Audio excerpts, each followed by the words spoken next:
ជំរាបសួរបងប្អូនទាំងអស់គ្នានេះជាករណីផ្លាត់ឆ្អឹងកងកទី6ទី7ដោយសារការប៉ះទង្គិចបងប្អូនពណ៌ក្រហមដែលខ្ញុំគូហ្នឹងគឺតំណាងឲ្យខួរឆ្អឹង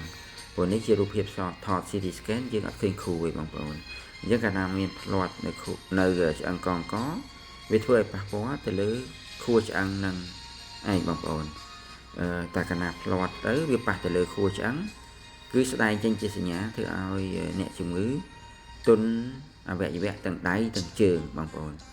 ហើយនេះជារូបធ្វើ MRI បងប្អូនកាលណាឆ្អឹងកងកផ្លាត់នោះវាជុចទៅលើពណ៌ខ្មៅហ្នឹងខ្ញុំគូផ្លេសពណ៌ក្រហមហ្នឹងគឺវាខ្ទាំទៅលើខួរឆ្អឹងអានេះយើងដាក់ប្រៀបធៀបចិត្តគ្នាគឺខាងឆ្វេងដៃគឺ CT scan ហើយខាងស្ដាំដៃគឺ MRI គឺវាមានការប៉ះទង្គិចទៅលើខួរឆ្អឹងហ្នឹងហើយបងប្អូនហើយជាទូទៅការប៉ះទង្គិចទៅលើខួរឆ្អឹងហើយធ្វើឲ្យបងប្អូនអ្នកជំងឺទុនដៃទុនជើងហើយទោះបីមានការវះតម្រង់ឆ្អឹងកងកនឹងមកវិញក៏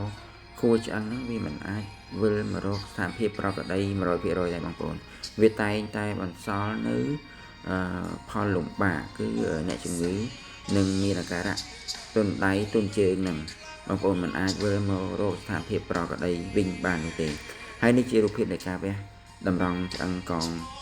កនឹងឡើងវិញបងប្អូនអញ្ចឹងហើយសូមបងប្អូនចងចាំថាខួរឆ្អឹងនេះមួយគឺកាលណាមានការប៉ះទង្គិចហើយវា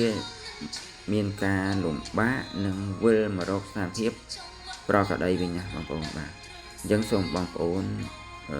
មេត្តាប្រយ័ត្នប្រយែង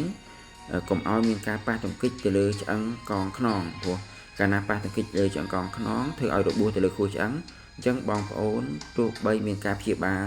ទាន់ពេលក៏ដោយក៏តែងតែបន្សល់នៅផលលំបាកពោលគឺបងប្អូនមិនអាចនឹងបញ្ជាដៃបញ្ជាជើងបានដូចប្រក្រតីវិញបានទេបងប្អូនបាទសូមអរគុណបងប្អូនអរគ្នា